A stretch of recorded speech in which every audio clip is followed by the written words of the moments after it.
कहते हैं मृत्यु से ठीक पहले जब भगवान ने रावण से उसकी अंतिम इच्छा पूछी तो उसने ऐसे अधूरे कार्य बताए जिन्हें सुनकर स्वयं भगवान भी आश्चर्यचकित रह गए। रावण की पहली इच्छा थी धरती और स्वर्ग को जोड़ने वाली सीढ़ी बनाना ताकि इंसान सीधे चलकर देवताओं की नगरी तक पहुंच सके। सोचिए अगर ये संभव हो जाता तो स्वर्ग और नर्क का रहस्य हमेशा के लिए खत्म हो जाता।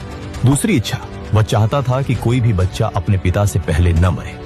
रावण के अनुसार यह दुनिया का सबसे बड़ा अन्याय है। उसकी इच्छा थी मृत्यु को एक नए नियम से बांध देना। तीसरी इच्छा, उसने सोचा था मनुष्य मृत्यु के समय खुद अपने पाप पुण्य देख सके। इसके लिए वह एक अद्भुत यंत्र बनाना चाहता था जिससे यमराज के दूतों की जरूरत ही खत्म हो जाती और इंसान खुद जान पाता कि उसे स्वर्ग मिलेगा या नर्क।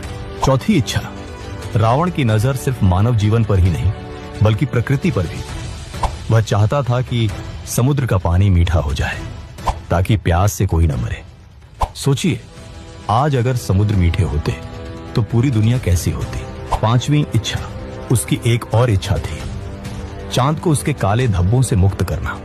वह चाहता था कि चंद्रमा श्वेत और निर्मल हो जाए, एक ऐसा प्रकाश जो अंधकार को पूरी तरह मिटा दे।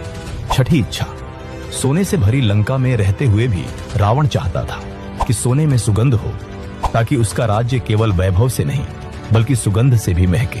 सातवीं इच्छा, उसने सोचा था बलिराजा को मुक्त करने का, वही बलि जिसे वामन अवतार ने पाताल में भेज दिया था।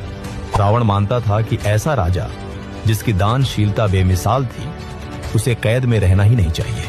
आठवीं और सबसे अद्भुत इच्छा, रावण चाहता था कि पृथ्वी का भार उठाने वाले शेषनाग को मुक्त कर दे। उसने सोचा था इंद्र के वज्र और पृथ्वी के लोहे को मिलाकर एक अखंड खंभा बनाएगा जो सृष्टि का बोझ संभाले ताकि शेषनाग विश्राम कर सके। अब सवाल यह है, अगर रावण सच में ये काम पूरे कर देता तो क्या हम आज की दुनिया को पहचान भी पाते हैं? अगर आपको लगता है कि रावण सिर्फ नायक या खलनायक नहीं बल्कि एक रहस्य था तो कमेंट में लिखिए जय श्री राम और इस वीडियो को अपने दोस्तों से शेयर कीजिए।